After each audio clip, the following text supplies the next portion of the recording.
بسم اللہ الرحمن الرحیم۔ انگور کا سرسبز درخت ہے اور دوسرا کیکر کا خشک۔ ایک بلبل بار بار انگور کے درخت سے اس کا دانہ چونچ میں لے کر درخت کیکر کے درخت پر جا رہا ہے۔ ڈاکوؤں کے سردار کو اس پر بڑا تعجب ہوا، دیکھا تو کیکر کے درخت پر ایک اندھا سانپ منہ کھولے ہوئے ہے اور بلبل دانہ لا کر اس کے منہ میں ڈال دیتا ہے۔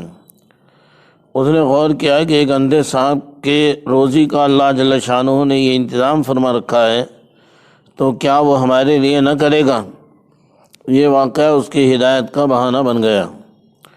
اس سردار نے اور اس کے ساتھیوں نے توبہ کی اور لوگوں کے سامان کپڑے وغیرہ سب واپس کر دیے یا مالک کے نہ ملنے پر خیرات کر دیے۔ وہاں سے یہ عہد کیا کہ مکہ مکرمہ چل کر توبہ کریں گے اور چل دیے۔ راستے میں ایک عورت ملی، وہ جماعت کو تلاش کر رہی تھی جس میں ابراہیم ہو۔ اس ڈاکوؤں کے سردار کا نام ابراہیم ہی تھا۔ اس بڑھیا نے کہا میں ابراہیم ہی کو تلاش کر رہی ہوں۔ اس نے کہا یہ نام تو میرا ہے۔ اس عورت نے کہا کہ 2 روز سے میں تمہارے لیے کھانا پکا رہی ہوں اور آج بھی یہ عمدہ مرغن کھانا پکایا ہے۔ اس عورت نے کہا پرسوں رات میرے لڑکے ابراہیم کا انتقال ہو گیا، مجھے بہت صدمہ ہو رہا تھا، میں نے خواب میں حضور اقدس صلی اللہ علیہ وسلم کی زیارت کی۔ آپ فرما رہے ہیں کہ بڑا صدمہ تمہیں ہو رہا ہے، ایک میرا ابراہیم بھی آ رہا ہے، اس لیے میں نے کھانا تیار کیا اور اپنے لڑکے کے کپڑے وغیرہ سب اس کے حوالے کیے۔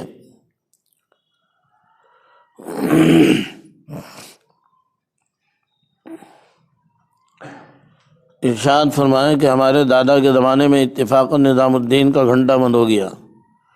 شور ہوا تو حضرت نے فرمایا کہ یہ چیز کی ضرورت نہیں، بسم اللہ سمیت الحمد شریف آیت الکرسی قل اعوذ برب الفلق قل اعوذ برب الناس 3 بار پڑھ کر دم کر دیا جائے۔ چنانچہ ایسا ہی کیا گیا، وہ چلنے لگا۔ حضرت خالد بن ولید رضی اللہ عنہ کا مشہور واقعہ ہے کہ یرموک کی جنگ میں ایک راہب کے شرط لگانے پر بسم اللہ الذی لا یضر مع اسمہ شیء پڑھ کر زہر پی لیا اور کوئی اثر نہ ہوا۔ اس راہب نے عیسائیوں سے کہا کہ اس قوم سے مقابلہ ممکن نہیں۔ آج کا قصہ یہ ہوا کہ پانی گرم کرنے کا چولہا گرم نہیں ہوتا تھا۔ حضرت نے متعدد آدمی دوڑائے، ایک صاحب نے شبہ ظاہر کیا کہ کسی بنگالی نے کچھ کر دیا ہے۔ اس پر حضرت نے فرمایا کہ جو لوگ ادھر جائیں بسم اللہ سمیت الحمد شریف آیت الکرسی معوذتین 3 مرتبہ پڑھ کر دم کریں۔ چنانچہ اس کے بعد وہ جلنا شروع ہو گیا۔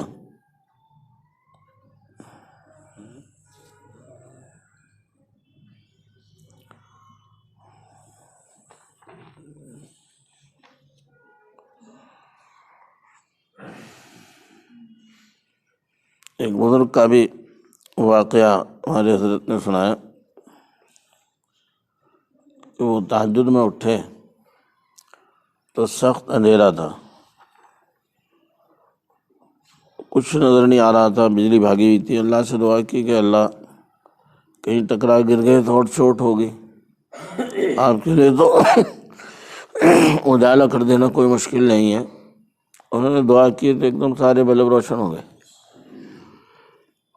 وہ اٹھے اور انہوں نے وضو کیا اور نماز پڑھی۔ 2-3 دن لگاتار بجلی جلتی رہی۔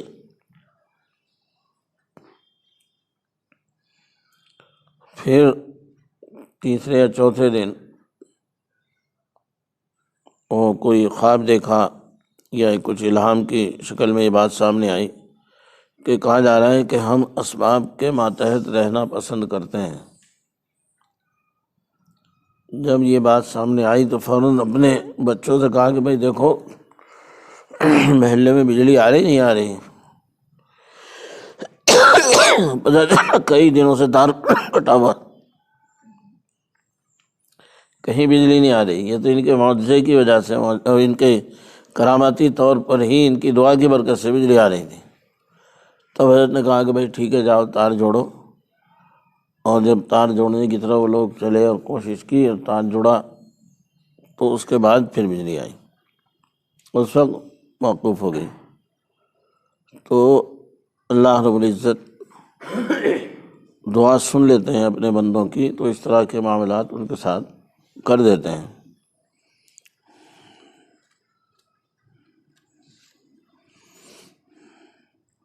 دستور کے مطابق ماہ مبارک میں کئی آدمیوں نے حضرت کے سامنے حفظ قرآن کی نیت سے قرآن مجید کا آغاز کیا اور دعا کی درخواست کی۔ دعا کے بعد حضرت نے ارشاد فرمائے، نہ صرف محنت سے ہوتا ہے نہ کوشش سے، بلکہ دعا مانگنے سے یہ دولت ملتی ہے۔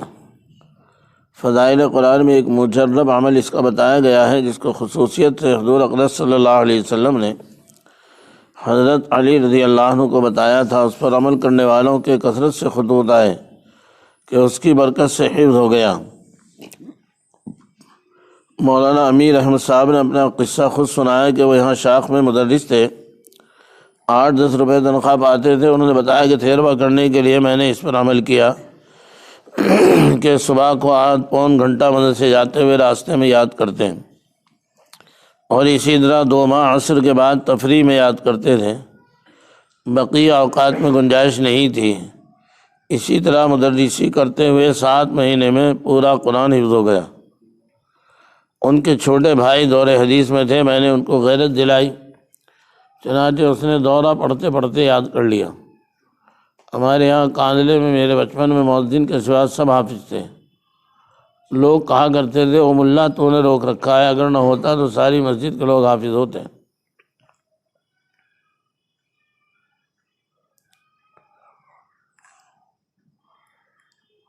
اکابر کے لیے ایصال ثواب ضرور کیا کرو، اس سے ان کی ارواح متوجہ ہوتی ہیں اور ان کے فیوض و برکات ملتے ہیں۔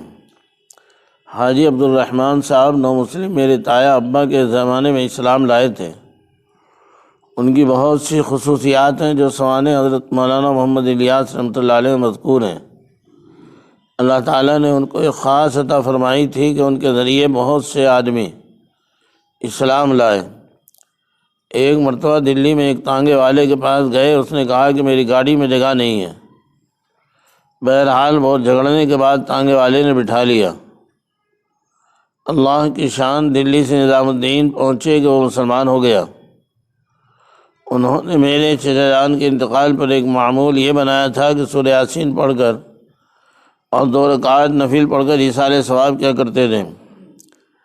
ایک روز خواب میں دیکھا کہ چچا جان نے فرمایا کہ میرے اکابر کو چھوڑ دیتے ہو، مجھے اس سے شرم آتی ہے۔ بہرحال اکابر کے لیے ایصال ثواب کا خصوصی اہتمام کرنا چاہیے تاکہ ان کے سامنے سرخ روئی ہو سکے۔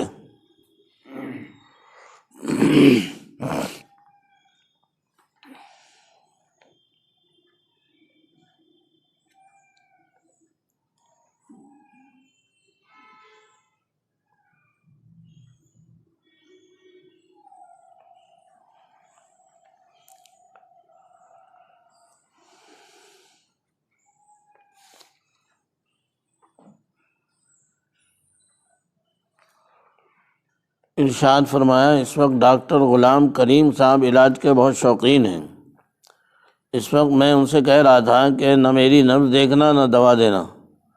آپ ڈاکٹروں کی بات ہماری سمجھ میں نہیں آتی، خفا نہ ہونا۔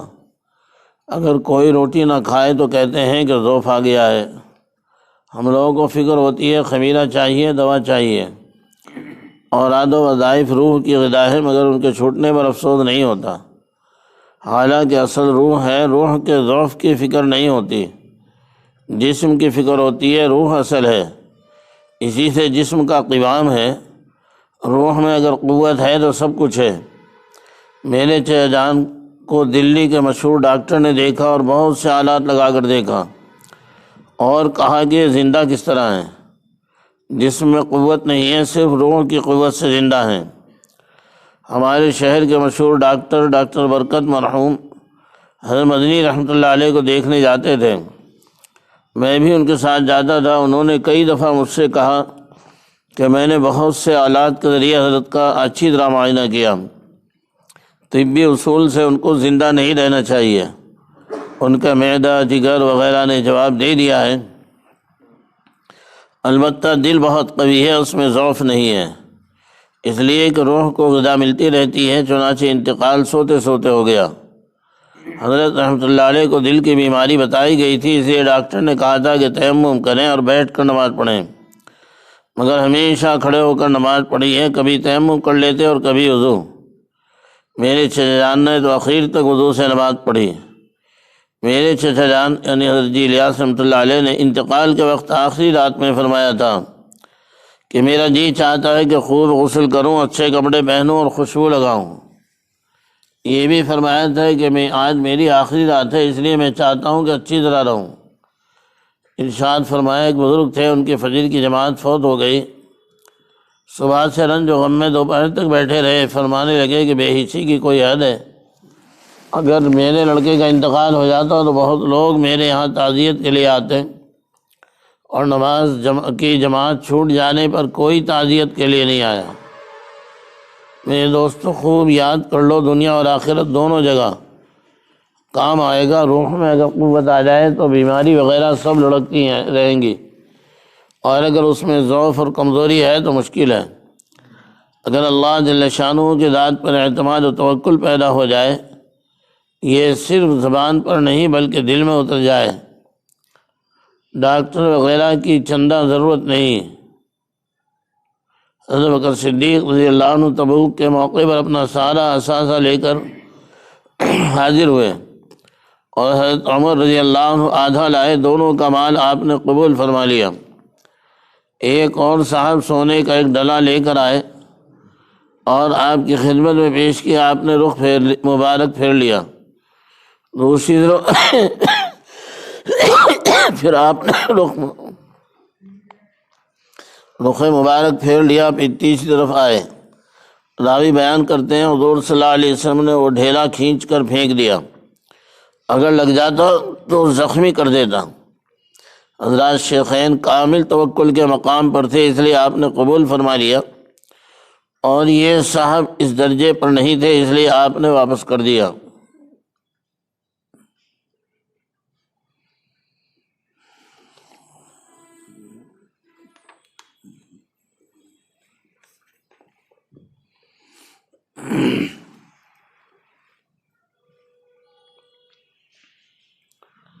ہم تھوڑی دیر مراقبہ کر لیتے ہیں، اور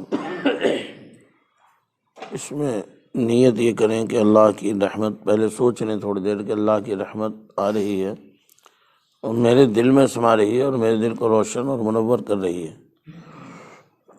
اور میرا دل خوشی میں کہہ رہا ہے